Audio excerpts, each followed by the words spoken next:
to the country.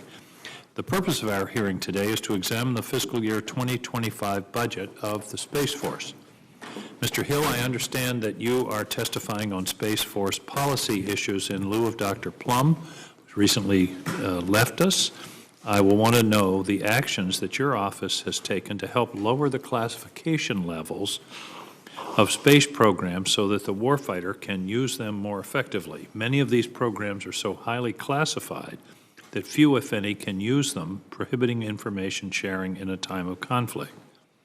Mr. Calvelli, you are responsible for the acquisition of space assets. In October of 2022, you issued a memo on space acquisition tenets that outlined such common sense objectives as don't launch satellites before the ground system to use the data is complete. Pretty good advice. Thank you.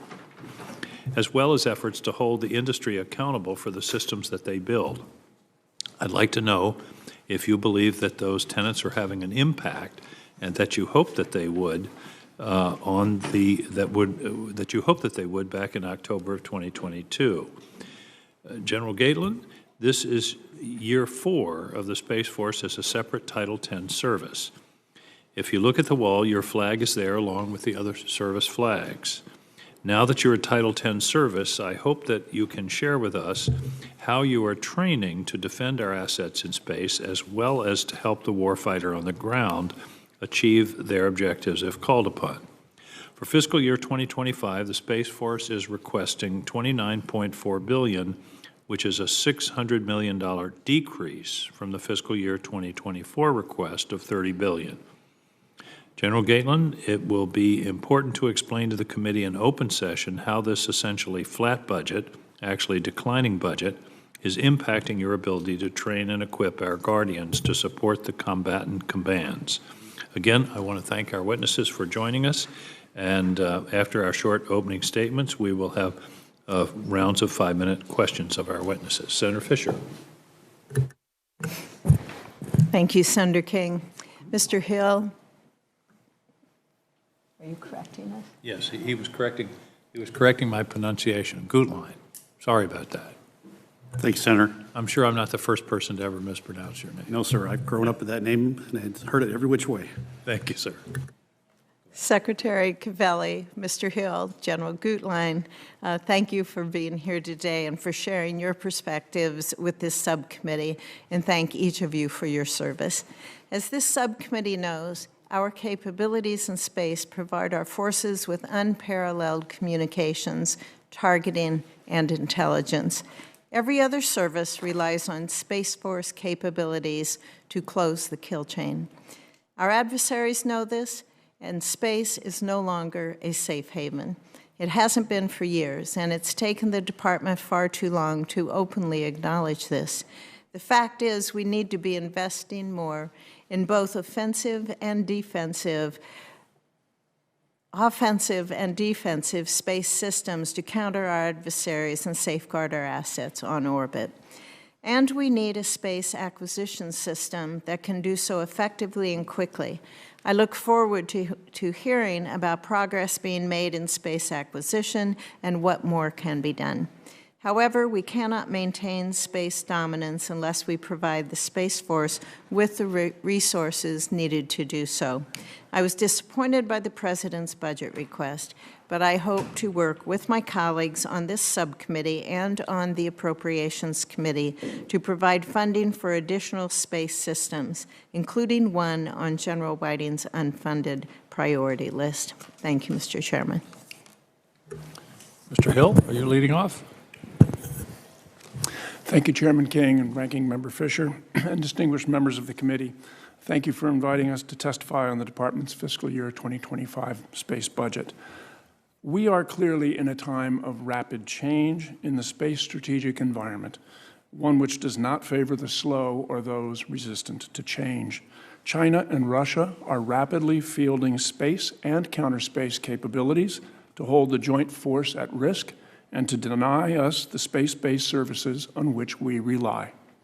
The scale and scope of the threats in space present significant risks to the American people, to our national interests, to allies and partners. To meet these challenges, And working within the constraints of the Fiscal Responsibility Act, the President's fiscal year 2025 budget requests $33.7 billion for space. Some of the critical investments include $2.4 billion for national security space launch, $1.5 billion for more resilient positioning, navigation, and timing, $4.2 billion for more resilient and protected satellite communications and the Space Development Agency's proliferated low Earth orbit transport layer, $4.7 billion to develop new missile warning and missile tracking architectures, and $12.3 billion for a range of capabilities to increase the resiliency of our existing architectures and protect our interests in space during competition, crisis, and conflict.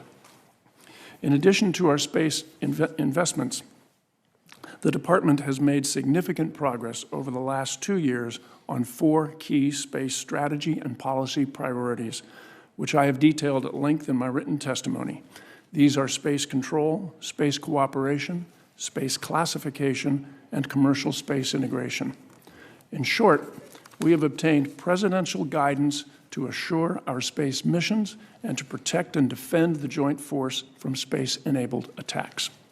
We have significantly expanded our space cooperation with allies and partners, charting a path towards true combined operations in space that will strengthen our collective deterrence and defense. And we have overhauled the Department's space classification policy to remove unnecessary barriers to information flow throughout the joint force and with our partners and with industry. And we have released the first ever Department of Defense commercial space integration strategy to harness the commercial sector's incredible innovation and to enhance our capability, capacity, resilience, and mission assurance. Going forward, the Department will continue to press on all 4 of these lines of effort. I believe the progress we have already made together will pay dividends for years to come. In closing, thank you again to the committee for its partnership and for its tireless dedication to the Department and our service members. I look forward to answering your questions. Mr. Calvelli, Secretary Calvelli. Chairman King, Ranking Member Fisher, and distinguished members of the subcommittee, thank you for inviting me to testify before you today. With the growing threats in space, we must continue to transform our space architecture to be more proliferated and more resilient so that it can always be counted on during times of peace, crisis, or conflict. As the Service Acquisition Executive for Space, I am focused on 2 things: driving speed in our acquisitions and delivering programs on cost and schedule.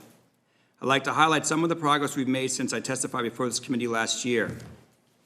Since the spring of 2023, the Space Development Agency has delivered 27 satellites to orbit, nearly all of them in around 3 years from contract award.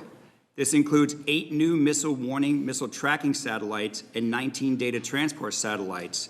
With these systems, we've been able to demonstrate the first ever Link 16 network connection from space, a capability that will allow warfighters to send beyond line-of-sight messages. The Space Rapid Capabilities Office completed and is in the process of fielding the first 11 of 24 low-cost transportable terrestrial satellite communications jammers. These jammers went from contract award to fielding in about 18 months. Additionally, last June, Space RCO completed an on-orbit testing of its enhanced threat awareness payloads and delivering those payloads to the Space Force programs to use. Meanwhile, the Space Systems Command continues to make outstanding progress towards modernizing both our missile warning and military satellite communications architectures to be more resilient. Space Systems Command launched the first weather system follow-on microwave satellite last month to support the pivot to a more resilient, disaggregated hybrid weather architecture to meet warfighter requirements.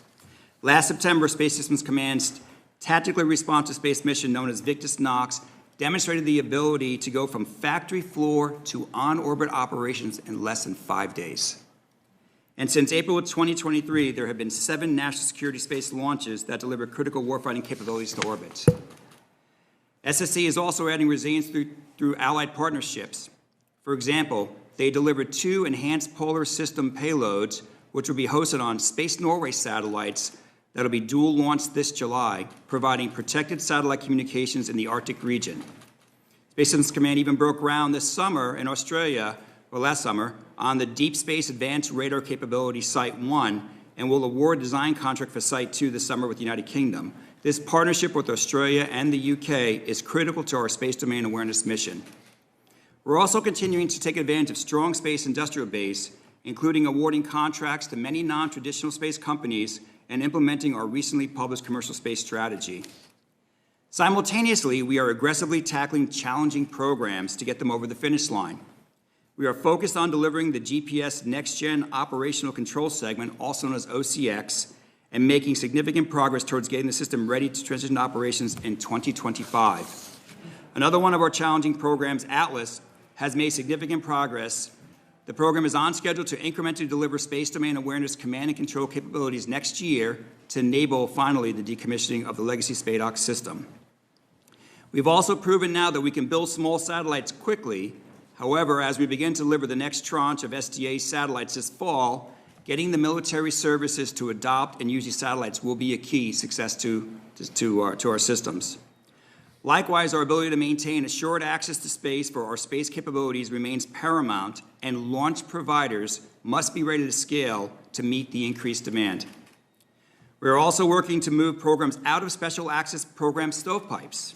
Thanks to DoD Space Classification Policy Update this past December, this will improve our ability to integrate space to support other domains and enable better sharing with our allies.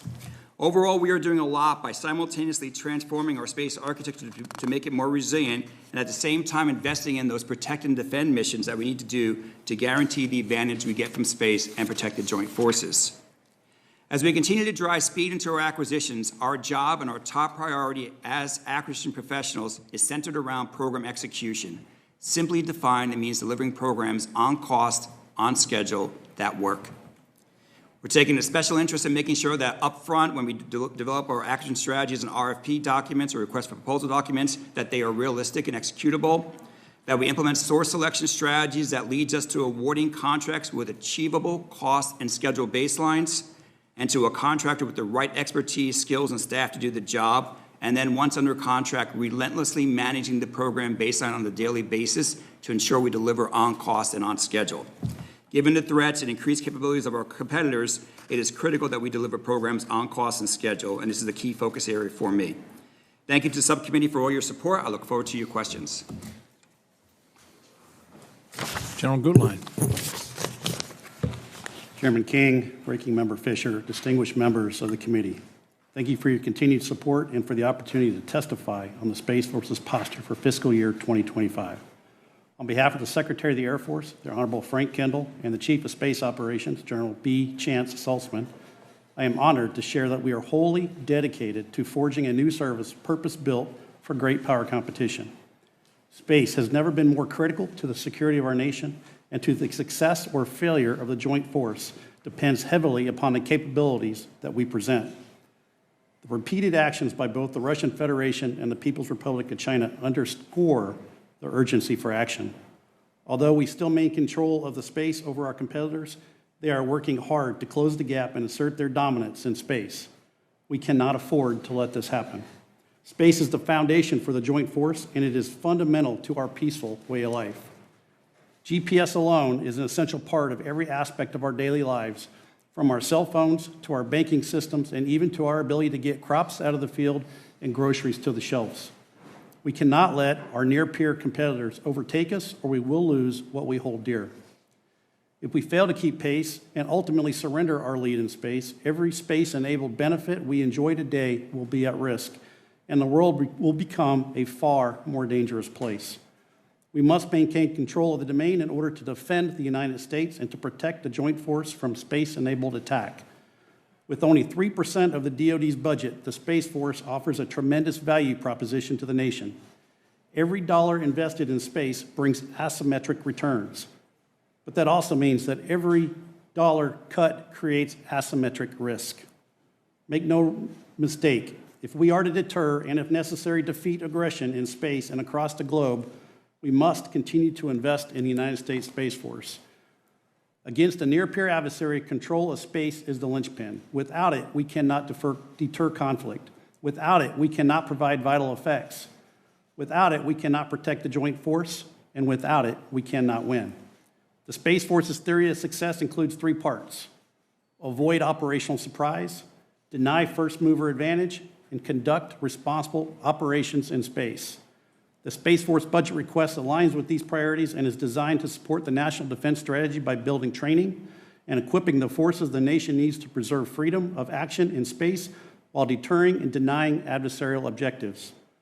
Avoiding operational surprise requires us to maintain an accurate understanding of the space domain at all times. 8.3% of our budget is dedicated to this aim. Operating across disaggregated sensor frameworks, the Space Force provides the maximum information possible to decision makers from the tactical to the strategic level. Denying first mover advantage demands that we make an unwarranted attack against the United States impractical and self-defeating. 43.4% of our budget is devoted to this objective, investing in resiliency for missile warning and tracking, satellite communications, and position, navigation, and timing. Finally, responsible operations in space describes a mechanism by which the Space Force can test and controls the space domain. 24.7% of the FY25 Space Force budget is dedicated to this effort. Within the constraints of the Fiscal Responsibility Act, the FY25 Space Force budget reflects hard choices, and as a result, slows the pace of transformation and modernization. Addressing these challenges depends on Guardians that are trained and ready to meet the high-tech demands of space operations. For that reason, I would like to personally thank this committee for its support of the Space Force Personnel Management Act. This will be a major force multiplier in the Space Force's efforts to modernize the way we recruit, build, and retain talent. Thank you for the opportunity to discuss the Space Force's FY25 budget and posture. In the face of accelerating threats, the Guardians have clearly demonstrated the capability, the resolve, and the expertise necessary to face the challenges posed by our near-peer competitors, but there is more to do. The support of this committee enables our Guardians to continue to preserve and expand our strategic advantage and outperform any pacing challenge. I would look forward to working with you as we defeat tomorrow's challenges together, and I look forward to your questions. Thank you, all three. That was excellent testimony, and I appreciate it. First, I want to make a confession. I noticed my colleague, Senator Kramer's in the room. When the Space Force was first proposed, I was a skeptic. I ultimately supported it, but I just wasn't sure that this was a direction we needed to move in. I am now a convert. I think the Space Force is absolutely in the right place at the right time, taking the right actions, and I'm glad that we have an organization that's dedicated strictly to that mission. So maybe, I don't know how often you hear senators admit mistakes, but I wanted to get that on the record. The other thing I had to note somewhat humorously, several years ago I visited Pine Gap in Australia with members of the Intelligence Committee, which of course is one of the world's major ground stations for space assets. And we were with the Intelligence Committee. I was sure that this was highly classified, came home, didn't talk about it to anyone. They didn't even tell them where I went until I noticed there was a Netflix series called Pine Gap, which was set at Pine Gap. So I guess it wasn't all that classified.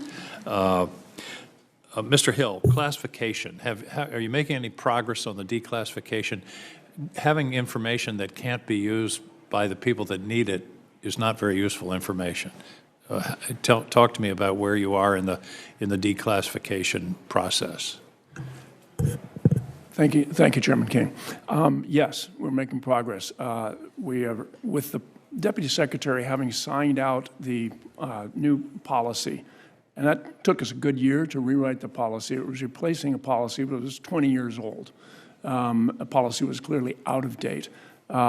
It provides an updated framework for the program developers and operators to understand what's the minimum classification, if any classification, is necessary for a particular type of activity or program.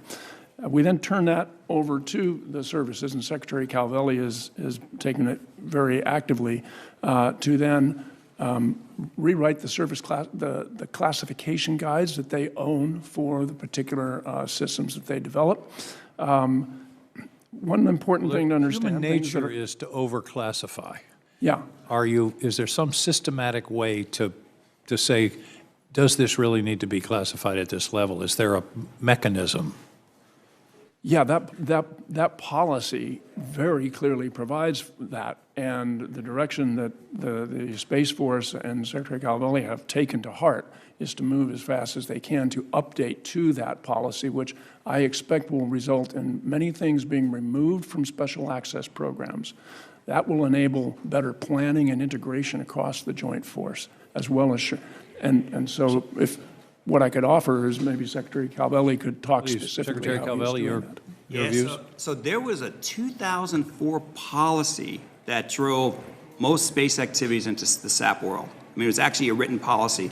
Thanks to John and before him, John Plum, they actually got that policy updated for the first time in 20 years this past December. So now that frees us the ability to actually take programs out of special access channels. Because special access channels, all they do is call stovepipes. And so now we are actively have a team in place that has put together a plan and strategy. Instead of doing it program by program, we're doing it all at once. So we're doing one entire strategy up front. We'll have it in place this fall to actually remove the vast majority of all of our space programs and reclassify them into TS, top secret, and secret. They won't become unclassified, but they'll become secret and TS, which will allow a lot more sharing, as well as the ability to have to get rid of all those stovepipes. Thank you. I appreciate that and hope that project will continue. A big question, not much time left. Commercial integration. One of the, all of you talked about resiliency. One of the keys to resiliency is proliferation. Lots of smaller satellites, fewer single targets. What have we learned from Ukraine about the use of commercial satellites, particularly Starlink? Has the theory of proliferation worked? I think we're seeing that the innovation that came out of the commercial sector, which we're also adopting in many of the DoD architectures, that proliferation is absolutely one of the key elements of a resiliency strategy that supports mission assurance. Ukraine is proof of that. Thank you. Thank you all very much, Senator Fisher. Thank you, Mr. Chairman. I'd like to follow up on the commercial side a little bit and how that ties in. First of all, thank you to the department for issuing some good strategy in driving that forward with some goals and requirements and focus. Mr. Calvelli and General Guetlein especially, I believe you both need to be thanked for this. We continue to need to harness that. Mr. Secretary, one of those hard problems is achieving space domain awareness. In finding and characterizing our adversaries' activities in space, can you speak to commercial capabilities that exist today in this area, both in tracking algorithms and in capturing commercial imagery of objects in space, as well as any work you're doing in the private sector with this mission? Yeah, so there's a space domain awareness, as you know, is probably a key to any kind of activity we would ever encounter in space, understanding what's in the domain and keeping track of it. And I know it's high on our list, high on General Whiting's list as well. We are taking advantage of commercial where we can. There are some amazing companies out there that actually have ground-based telescopes today, as well as other commercial data that they're able to give and that we purchase through multiple avenues to use that. We're also updating several of our radar sites, actually building new radar sites. A program called the Deep Advanced Space Radar, or DARC, is actually a new set of radars that we're putting in 3 locations: Australia in the Outback, Texas, and then United Kingdom. And that's going to give us space domain awareness capabilities to track really small objects in geosynchronous orbit. We're also upgrading some of our internal Space Force antennas that we have, or telescopes to do space-based tracking. But a combination of upgrades that we're making on our systems, as well as continuing purchasing of commercial, and as more and more commercial companies start to take on space domain awareness mission, taking advantage of that, I think over time we'll grow the capabilities that we need for space domain awareness. Do you need any more authorities or for funding to make sure that this is going to happen? Or are we on the right track now, do you think? Yeah, well, I'll never say no to funding, but I think we're making progress against our plan right now. I mean, we could always accelerate things with additional dollars. What about authorities? For buying space domain awareness data, I don't see any showstoppers with authorities. I don't know if General Guetlein, you have any. Ma'am, we are not challenged by authorities, we're challenged by resources. We have the Joint Commercial Office today that is a partnership with industry and 15 of our allied partners. We have locations in Shreveport here in the United States. We have locations in Australia and locations in Europe where we are buying space domain awareness data from all the providers and then sharing it openly between all members. That did not require any additional authorities, but we are spending on orders of about $25 million a year to buy that data and distribute that data. That brings me to my second point about the budget request. We've seen throughout the first 4 years a lot of ramping up for Space Force. The budget increased, and that's not the case this year. General, we're looking at flat budget growth, which really amounts to a cut with when we consider inflation into this, and it does limit Space Force's ability to meet the current threats that we face. You alluded to that. Would you like to expound on that a little bit more? Yes, ma'am. I would put it in the context of two things. One, right now, there is a capability gap between us and our near-peer competitors. That capability gap is rapidly narrowing. Given the resources we have today, we had to make some very tough decisions between balancing today's readiness and investing in tomorrow. And then balancing also within the Fiscal Responsibilities Act. That really constrained what we were able to invest in the future. If we are able to either maintain that capability gap that we currently enjoy today or to widen that capability gap, we're going to have to expand the amount of resources that we're spending in space. How can we make that point clear? Senator King and I speak often about looking at classification of information that's out there so that, first of all, many of our colleagues, I think, would pay more attention to that if their constituents or the media is paying attention to what would be declassified and the information put out. So how do we get it to the public? Man, we have got to talk about it. If you look at the Space Force that stood up in 2019, prior to 2019, we didn't talk about this. It was too highly classified. We didn't share data with our allies, et cetera. Since 2019, we have changed that dialogue. We have a long way to catch up, though, in this information environment of educating both the public as well as our members on the Hill of what the challenges in space are. But more importantly, the dependencies that we have as a nation, as a free society on space, outside of the military on a day-to-day basis are immense. And we've got to get that message across. Thank you. Thank you, Mr. Chair. I've often thought of the Fiscal Responsibility Act as a straitjacket we put on ourselves, and now we're dealing with the consequences, not only in your budget, but across the board. Senator Kramer, the godfather of the Space Force. Thanks, and your confession was very heartwarming. I bet it was really good for your soul. Anyway, that's... thank you, gentlemen, for being, and Frank, and thank you for your candor, too. I think this is really important. I want to start with the disruptor side of things. Secretary Calvelli, you referenced non-traditional, partners. Space is so interesting because the Air Force has these wonderful prime contractors that respond to whatever they're asked of. Space seems to me to be responding to the private sector itself, the commercial side, which has been so active, and that's good. I remember one of my very first discussions with General Raymond was, you have a white sheet of paper, please utilize the freedom that provides and don't adapt to the culture that you're coming from. So whether it's a disruptor in the private sector, you talk a lot about fixed price as a contributor to competition. When I think of the SDA, the Space Development Agency, I always think of the SDA as the disruptor within the service itself. And I'm sure that creates a lot of tensions, and I can recount several conversations in the last few years, particularly the early couple of years. So with the spiral development concept that you all use and the SDA uses, help me understand the role of SDA as the acquisition, sort of part of the shop, And then their role in providing, whether it's maintenance or management, participating, or are they just sort of do you just go to them and say, we need 100 more of these things, buy them?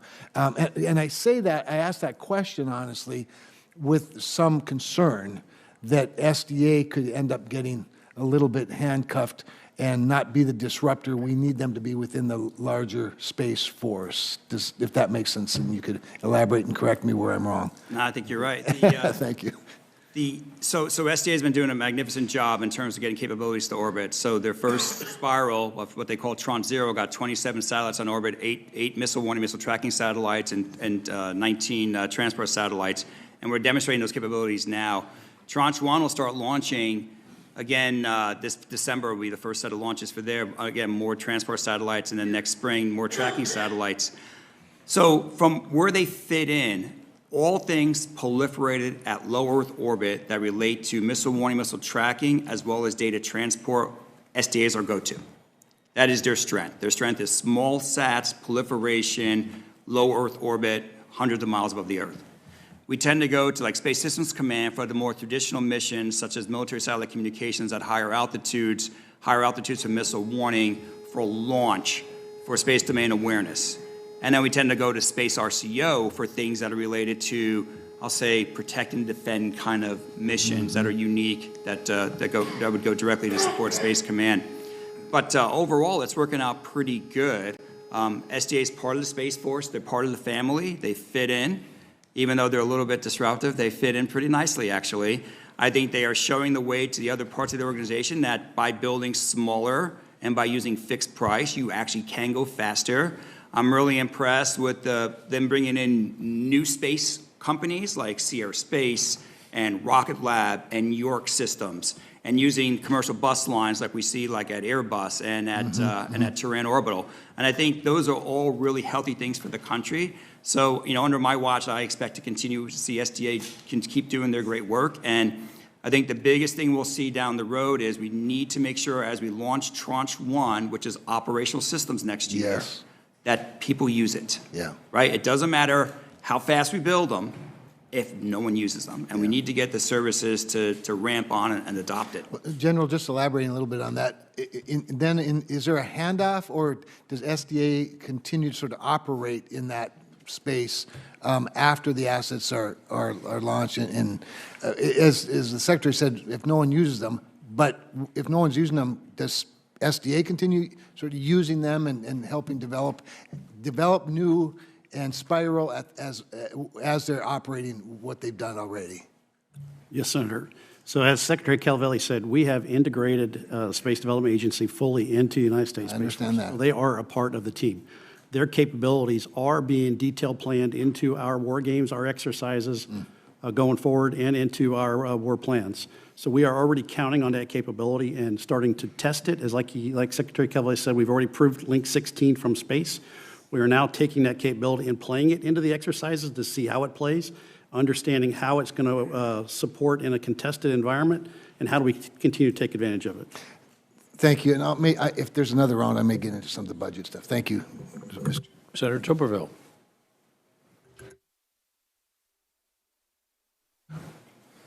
We recently had a discussion with General Saltzman about refueling, and he wanted $20 million, I think, in the 2025 budget.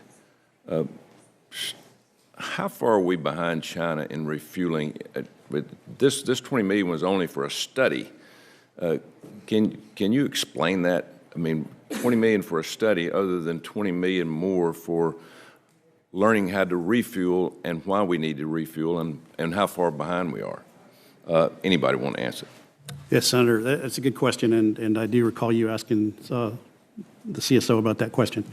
Right now, we are doing the exploration of refueling in space to understand what does it actually contribute to the fight. Because there is a balance between building refueling capability into a satellite, which is semi-expensive, and buying proliferated lower-cost constellations. So we're going to need a combination of both. We're not sure what orbits are going to be which. We're not sure how we're going to do refueling as a service yet. So the $20 million is to actually study those effects. Anybody else want to? And some of that fund actually goes to some demonstrations as well. We're not on space, but on the ground side, actually looking at what it takes to go build the refueling unit and some demonstrations that we're doing on the ground side in terms of just the concept of well as the two space vehicles docking and being able to actually put a refueling module in and how that refueling works. So some of that money is going to study work to see where the bigger picture is. And some of that money is also going to actually design work and demonstration work. Going back to commercial capabilities, are we leveraging those the right way, General? Yes, Senator, we are. Secretary Hill just talked about publishing of the DoD's commercial space strategy. On the heels of that, we published the Space Force Commercial Space Strategy, which is all about how do I take advantage of space to start filling in resiliency, capacity, and redundancy into our capabilities. What we do know today is I cannot build all the kit that I'm going to need. We're going to have to rely on partnerships with allies, and partnerships with our industrial partners. If you go back to the history of the United States, we've always relied on our industrial base during times of crisis or conflict, and this is going to be no different. So we are currently designing in how to take maximum advantage of those capabilities and innovation that's coming out of commercial to build out what we call hybrid architectures, which are a combination of DoD, civil, allied, and commercial platforms all together to get us to that capacity and that resiliency that we need in the future.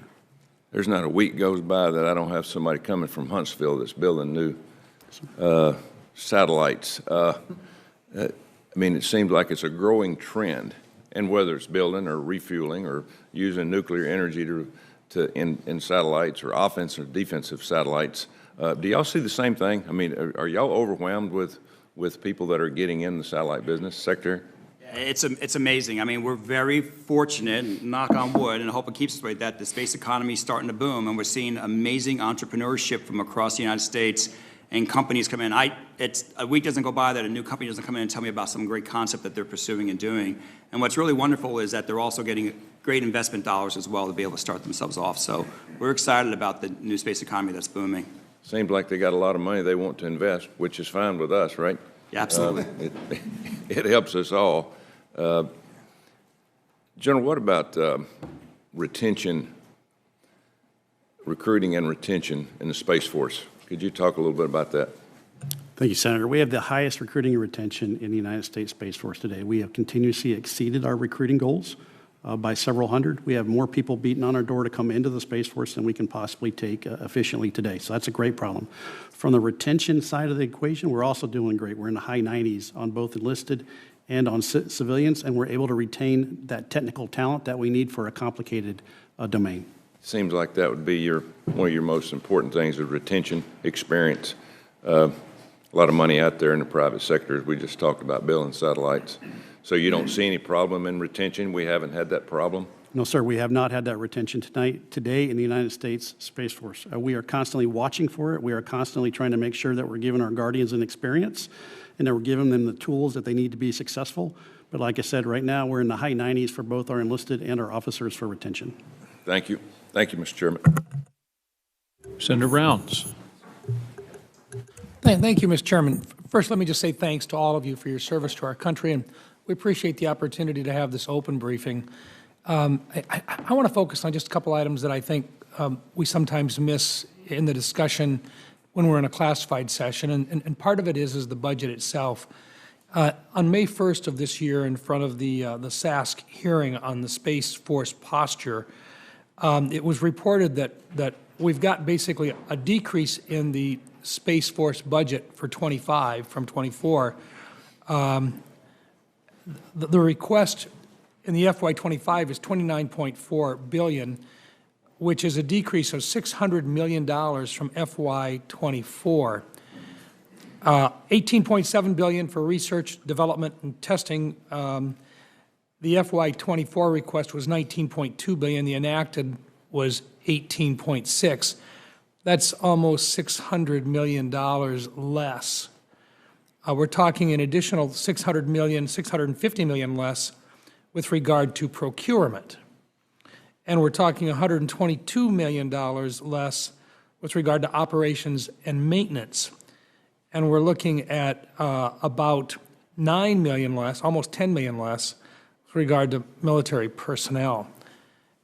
Look, that does not bode well for the fact that out of the 5 domains we've got, air, land, sea, space, and cyberspace, to walk in and suggest that while China and Russia are both expanding their operations in space, it would appear from the budget numbers themselves that we're suggesting a decrease in our operational capacity.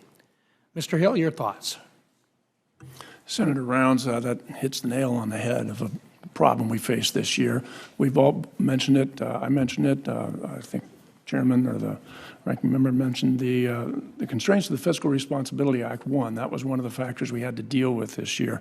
2 is something that General Guetlein spoke to, the different nature of the Space Force budget. So when you get through putting together all the must-pay bills, and the Department of Defense has must-pay bills of salary and support to families and operations and so forth of the forces, and you get down to what's left of discretionary, you come down to and areas like readiness, research, development, test, and evaluation. We're cutting it, aren't we? And procurement. And so where are you going to make those cuts? The cuts focused more, maintain the readiness, sacrifice some of the future. And those investment accounts are very, the Space Force has a high concentration of them. Let me go on. General Guetlein, I think you wear the uniform, and it's always your professional opinion that we're looking for, and that is how much do you need in order to do your job? And right now, I'm looking at this saying we're reducing what you have and expecting you to get the job done. The bottom line is we're expecting more out of Space Force in the next couple of years than we've ever expected in the past as we remove some of our air-based capabilities, ISR specifically. What is the number that is appropriate as opposed to what we're seeing in the proposed budget? Senator, I can't give you a number. I can tell you that the threat is increasing daily. They are intent on not only denying our ability to use space, they are actually proving extremely capable at denying our ability to use space. And they are trying to narrow that gap of capability down to 0 or even negative.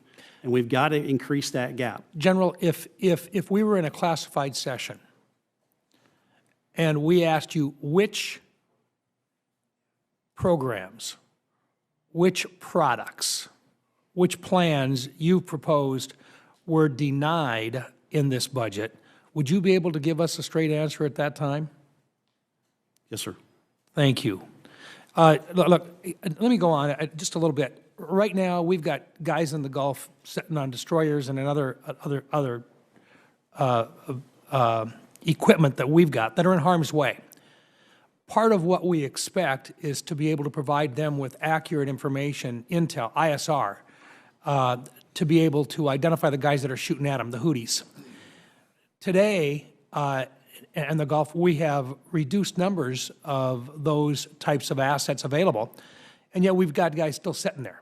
Now, they're knocking off the actual weapons that are being shot at them, but I think it's about time that we start using the assets that we've got to find the guys that are making the decisions on when to shoot them and take them out before they're attacking our people. The ISR that we've got right now is air-based and space-based. Are we in a position to provide the type of ISR necessary today in space to actually provide these folks with real-time information about who the bad guys are and where they're at and how we get at them? Yes, Senator, we can provide that information from space, and we do it every single day. But as this threat continues to mature, we're going to need additional ISR capabilities both in air as well as in space. Thank you. I think that's a very straightforward answer. We need both, don't we? Correct. In air-based and space-based. Yes, sir. And right now, we're short on both. And the closer in, though, we get to the actual threat itself, we need to start going more towards space to become resilient and to get around the anti-access area denial capabilities of our adversaries. But the standoff capability very much needs to be airborne, and into other types of conflict, it also needs to be airborne. Thank you. Thank you, Mr. Chairman. Senator Warren. Thank you, Mr. Chairman. When Russia invaded Ukraine, it destroyed Ukraine's internet and its telephone access. And to help get Ukraine back online, SpaceX, one of our defense contractors, donated satellite internet terminals called Starlink. And this allowed Ukrainian soldiers to run apps to target Russian forces. and to be able to communicate with loved ones back home. Earlier this month, I wrote to DoD about Russia's use of Starlink terminals. Reports indicate that Russia has been able to buy Starlink terminals on the black market, and that SpaceX has not cut off their access, and that provides a major advantage to Russia on the battlefield. Now, SpaceX is owned by Elon Musk, who has advocated for, quote, a peace plan, close quote, that reports suggest may have been developed after speaking with Vladimir Putin. Congress has a constitutional responsibility to make sure that taxpayer money does not go to companies that undermine U.S. national security goals. So I think it's critical that we get to the bottom of this. Mr. Hill, you oversee our space and missile defense, and you've been working with SpaceX to counter illicit use of Starlink terminals. Let me start by asking, was SpaceX completely cooperative with DoD in its efforts to address the use of Starlink terminals by Russian forces? Senator, not only has SpaceX been very cooperative with the entire United States government and the government of Ukraine, they've been forward-leaning in identifying and bringing information to us. Good, good. I'm glad to hear it, because it's obviously critical that DoD contractors aren't undermining U.S. foreign policy. So Russia's outdated communications have been a major contributor to their failures in Ukraine. Starlink obviously would be enormously valuable to the Russians.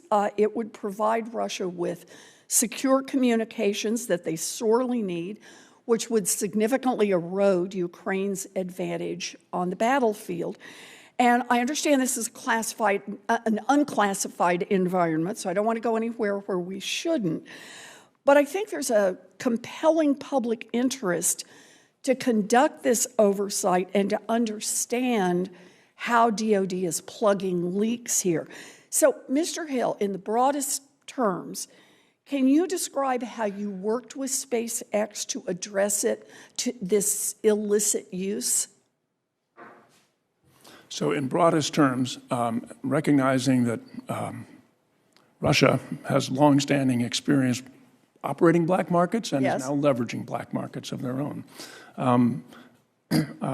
We have one point, the Commercial Integration Cell. This is a cell at Combined Space Operations Center where commercial companies and the U.S. government can work together and can share information, including company proprietary information and classified information. That's one point where we can learn what's going on. They can share with us what they're seeing. We can share what they're seeing.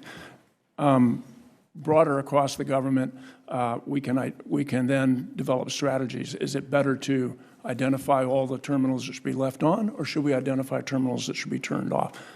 Different types of approach to lists. We've done that with them. Okay, so let me ask this maybe a little more pointedly. Do you have confidence that moving forward, DoD can identify illicit Russian use of Starlink services and completely shut them off?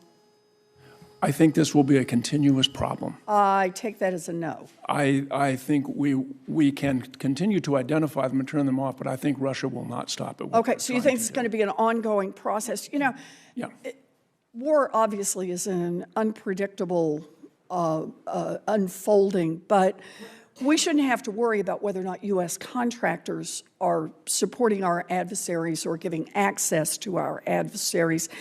And my understanding is that Space Force is negotiating an extension of its Starlink contract with SpaceX.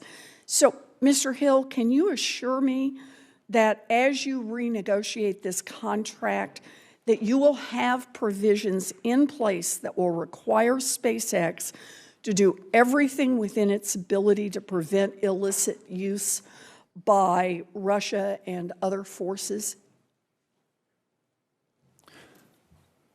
Our contracts, in conjunction with the licenses that regulatory agencies provide, and that's DoD doesn't control those, together they ensure what you're looking for. And SpaceX complies with our contracts, and they comply with the licenses they have from regulatory agencies who can enforce those licenses and the various civil and criminal. Well, okay, I'm not quite, I just want to make sure I'm understanding, and I get it. We are in an unclassified setting here.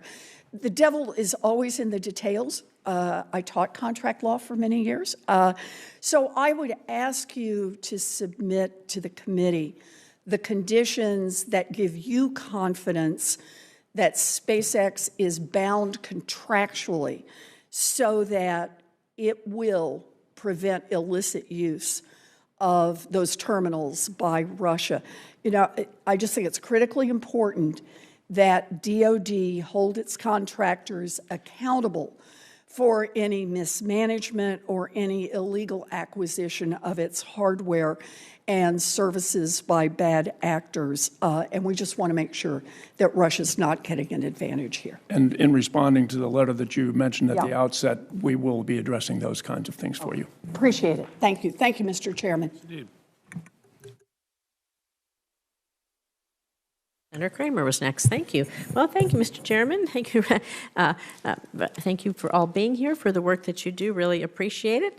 I'm going to just go right into it and talk about Iran, Russia. We're going to stay on this topic, a little bit about Russia, but now Iran, Russia, and their space collaboration, because they're both driven by a shared interest in countering U.S. superiority in space. Iran and Russia, they are deepening their cooperation in space. And we know just this past February, Russia launched an Iranian satellite into orbit, and the two countries have signed an agreement for their space industries to cooperate. Iran's 10-year space program relies on Russian assistance for its operations, from launching their high payload satellites to the ultimate goal of sending an Iranian into space. So, Mr. Hill, what are the security, and I'm not sure if you can speak to the threat implications, but maybe the general can, but knowing that we're in an open session, of the joint Iranian-Russian space cooperation, and how is the U.S. addressing and navigating this emerging state partnership that I think we might be worried about? And I would add, it doesn't stop at Iran. It also involves North Korea. As we've seen with Iran and North Korea providing Russia missiles to support Russia's operations in Ukraine, and then Russia likely providing them technology assistance in their programs to expand the threats that they present to us and to others. The responses of controlling transfers of technology have their limitations. The ability to, we certainly are watching what they're doing, but the ability to continue cutting off Russian and Iran and North Korea is fundamentally at the crux of it, but they're going to keep pressing on those, and maybe, we probably need a closed session to talk about how what this really entails. And so if you can speak to it at all, otherwise we'll wait for the closed session. Senator, I cannot go into the specific details. I can tell you it's troubling. We are seeing proliferation of technology. We are seeing support of launch technology, which can quickly lead to something larger like an intercontinental ballistic missile. Russia is a nuclear-armed nation. We definitely don't want that technology to proliferate. And then it also opens up additional fronts of concern during conflict. Thank you. I appreciate that. We'll look forward to the closed session. And I'm going to build on this because we have international partners. Just like they have international partnerships, we have our own international partnerships, and so we work with our partners and allies. It's crucial to providing this layered, comprehensive approach that we're going to need to combat this. And so the success of international cooperation was actually seen in the recent unsuccessful attack on Israel carried out by Iran and the successful shoot-down of over 300 inbound threats. And that defensive action relied on sharing space capabilities with our partners in the region. So, General, can you discuss the importance of these international partnerships as much as you can in response to what we just asked, and really about what happened just recently? We thwarted that attack, helped to thwart that on Israel by Iran. Yes, ma'am. I would say our partnerships, both with industry and with our allies, is one of our competitive advantages that we continue to nurture and to expand. It is hard to be everywhere at all times. As you saw in the Middle East, there were threats coming from multiple different directions. And luckily, we have spent many years working with our allies to integrate our capabilities so that what we see, they see, and that we can actually do handoffs of threats from one nation to another. And that actually paid a lot of dividends. So going forward, I would expect to see greater partnerships with our allies, not less. A lot of our strengths is in our partnerships and our allies and friends around the world, and that continued training and investing in that. And speaking of investing in what you need to do all this, it relies on technology. So we have to have the technology workforce, and we have a huge shortage. There is not just in this area, in every area of technology. It's a vital part of ensuring that every bit of our armed services is capable and prepared for the threats that are coming towards us, especially space. And so I'm going to keep going back to you, General, as newest branch of the Armed Services. Do you currently possess and have access to the skilled workforce you need to complete your mission? And what are the challenges that you're facing recruiting? What do we need to do to help you invest in that kind of workforce that you're going to need to enter in to keep us safe in space? Thank you, Senator. Space, as I stated a little bit earlier, our retention and our recruiting are extremely high. We are exceeding our recruiting numbers every year by several hundred. But what's more important is the quality and the experience level of those recruits is off the charts. Most of them are a little older than their normal peers that are coming in recruiting. 53% of them have at least a bachelor's degree or a 14 hours plus towards it. 14% of our recruits actually have a bachelor's degree or higher when we recruit them. It is in a very technical workforce. So today we are meeting those numbers. The challenge going forward is going to how do I grow efficiently? I can't just accept everybody that wants to come in today and get them trained. So we are trying to balance our training resources with how many people we can recruit going forward and what is an efficient way to grow forward in the future. Thank you. Appreciate that. I yield back. Senator Kelly. Thank you, Mr. Chairman. I think I'm going to start with the Secretary here. So China and Russia has continuously and developing anti-satellite systems, and that really concerns, I think, all of us. And I want to talk specifically about one capability we have on orbit, and that's the space-based infrared system that we use. It's on orbit today that we use to detect launches from the surface, often strategic ballistic missiles that could be heading in our direction. And they could be vulnerable. And I want to understand from you, Mr. Secretary, have we been thinking about the degradation and maybe denial of use of that system and what that would mean overall to our missile warning capability?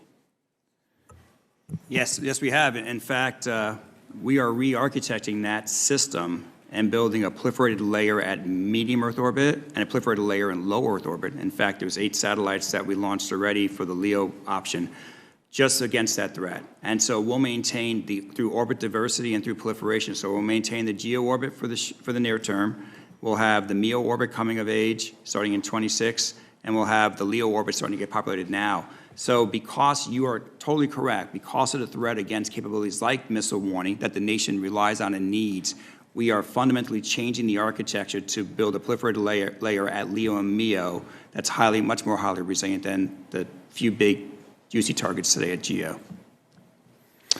And, beyond that, we have a, system that looks over the horizon, with radar. But beyond that, there's, other than the, orbit capability, the infrared capability we have in space, there's probably not many other ways to detect first launch of a ballistic missile. Is that correct? I'm not as familiar with our terrestrial-based systems. I know from space that we rely really heavily on the old DSPs as well as what's known as SIBRs, like you mentioned, for missile warning from space. Yeah, I'm really concerned about this because if we were to lose the space-based infrared system, it makes us very vulnerable to a first strike without being able to detect it. You're right, but I mean, on the good side, sir, we are The Space Force has been very proactive in this area. We are funded, and we are building, and we're already starting to launch more proliferated systems to do missile warning and add capability to also help track. And to the extent that we can talk about it in this setting, can you give us an idea of when this MEO and LEO system will be complete? Yeah, so there's 8 demo satellites on orbit in LEO today that are being tested. There's another 32 that'll go up over the 25-26 timeframe in LEO. That'll be what we call a Tranche 1. And on the MEO side, right now we have planned 9 satellites in the 26-27 timeframe. And what level of redundancy does that provide us? So what I'm getting at is how many of those could we lose in LEO and MEO and still retain the full capability to detect a launch from Russia or China? The system is real interesting. I think our Space Warfighting Analysis Center did a great job designing it, and what it is that they're basically independent layers. So you could take out all of one and still do the mission with the other, as an example. You could take out the LEO constellation, you could get everything from MEO, or vice versa. Yeah. Could you take out half of the MEO satellites as well and get the coverage you need? You know, the beauty of proliferation is, you get the coverage through having more assets. I think the more you take out, the more capability you lose, right? And so, but building smaller systems, you can replenish much quicker as well. So, but obviously, so like you're right, the more you take out, the more it hurts. Yeah. All right. Thank you. Thank you, Mr. Chairman. Thank you. We'll have a second round for those who are interested. Mr. Hill, just to clarify in your exchanges with Senator Warren, is there any evidence that Starlink or SpaceX is willingly or knowingly allowing the Russians to utilize those black market terminals that they've acquired? To the contrary, there is every evidence that when SpaceX becomes aware of things, they try to work with the U.S. government to come up with the best solution for how to turn them off, to confirm that those terminals should be turned off and that they're not getting like a false positive. Yeah, so there's no evidence that SpaceX is, as I say, willingly trying to utilize Correct. themselves. You're correct. Thank you. General, you've talked several times about working with allies. It strikes me that that's one of our really asymmetric advantages. Are we working with allies also, and I suppose this could go to either of you, in terms of the development of these technologies? In other words, all wisdom on technology doesn't necessarily reside here, and we've got allies like Japan, the EU, Scandinavia that could be we could get more out of our dollars if we are working jointly with these close allies. Yes, Senator, we are. We are building collaborative projects, for example, SATCOM with Luxembourg, SATCOM with Norway, PNT with Japan. So we are broadening out those partnerships on a daily basis, building ground-based radars in Australia as well as in the UK, collaborating on launch with New Zealand. So we are across the board trying to embrace our allies. And I will give kudos to our folks in policy that we're able to break down the classification barriers that once we put those into place will also allow us to have broader conversations with our allies. Well, in my discussions with some of our allies, ITAR keeps coming up as a possible barrier. Is that how are we dealing with that? So pass that to Secretary Calvelli. Passing to John Hill, that's a State Department issue. Okay. ITAR is always a concern allies will have if they are worried about having to incorporate U.S. technologies into systems they are developing. They worry that somehow our licensing system will prevent them doing what they want to do. I think with respect to the question, though, of just general collaboration between the Defense Department and allies as they grow their defense budgets to meet, for example, NATO targets, ITAR isn't really a factor in that situation. We can develop the collaborative program and then work with the allies. All of what we've been talking about today in terms of defense has largely been about resiliency, proliferation, many systems. The cornerstone of our defense strategy for 70 years, however, has been deterrence.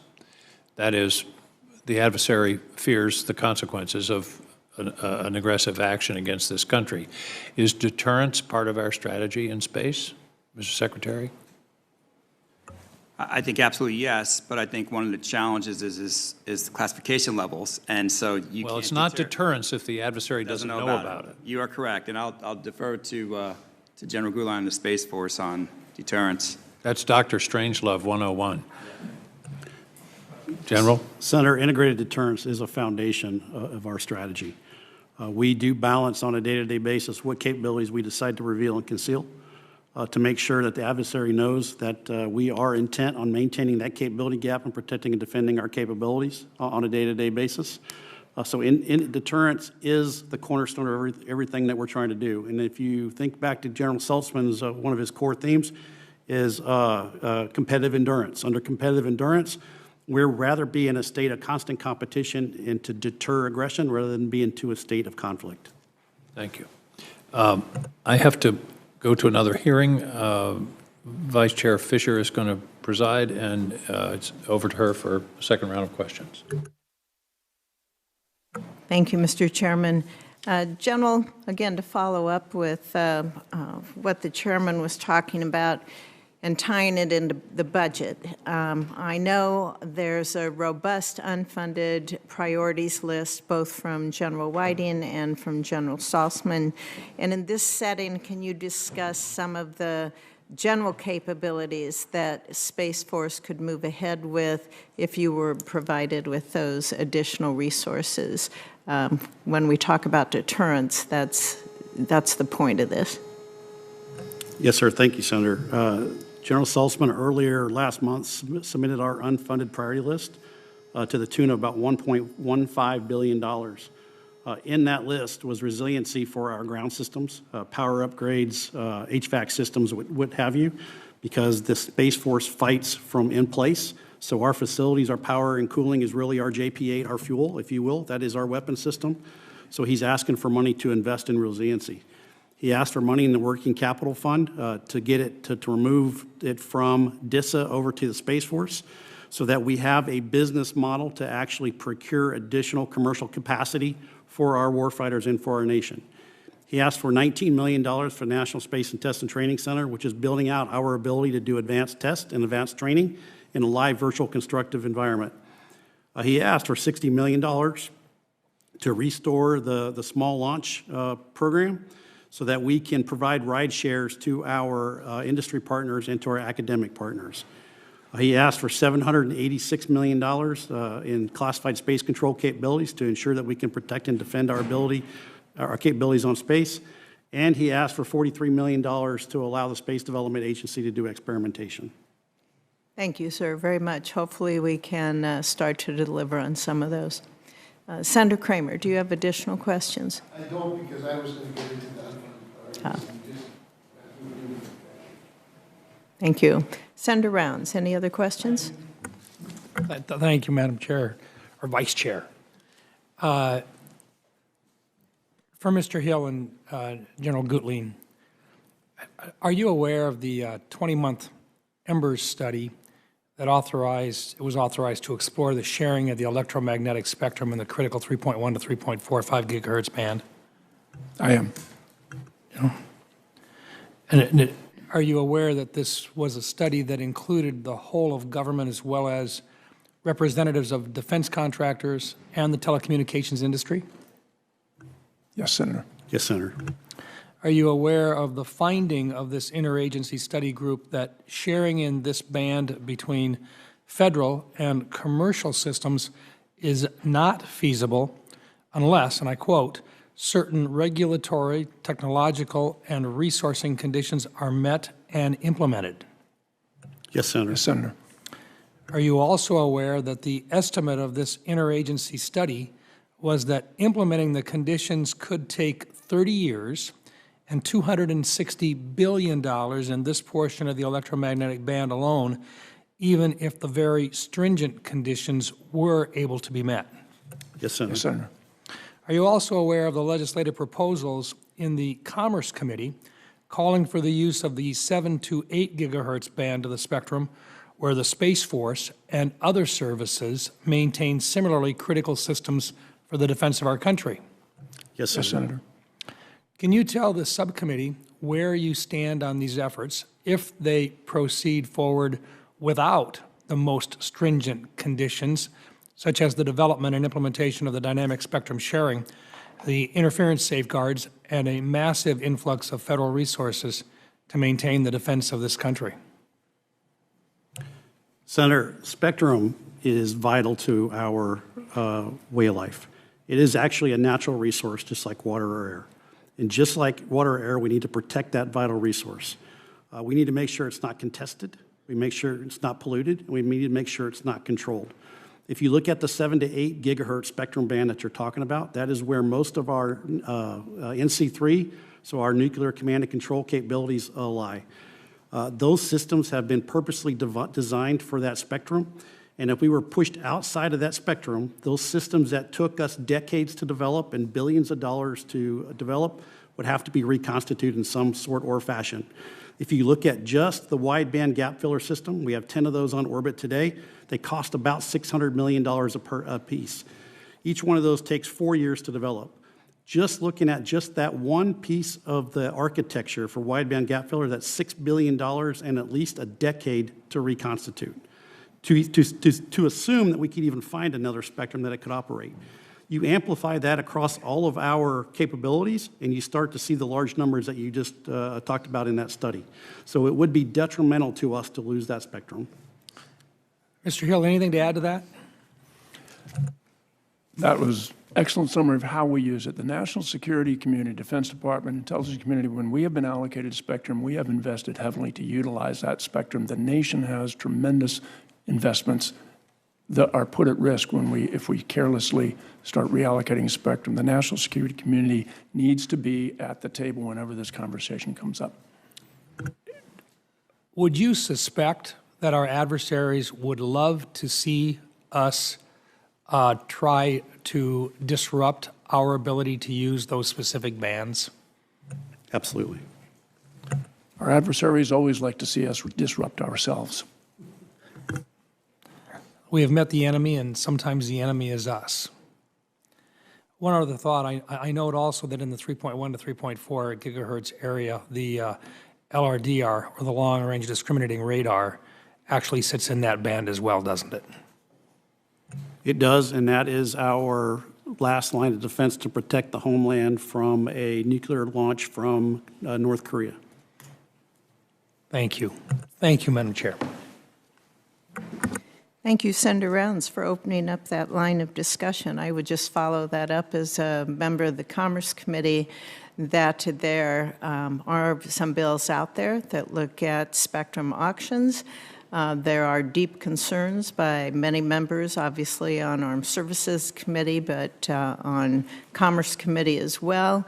And do you believe it would be wise, in fact, it would be vital for senators before moving on any kind of legislation to have auction in the bands that were discussed previously by Senator Rounds, that they would at least contact DOD for technical advice?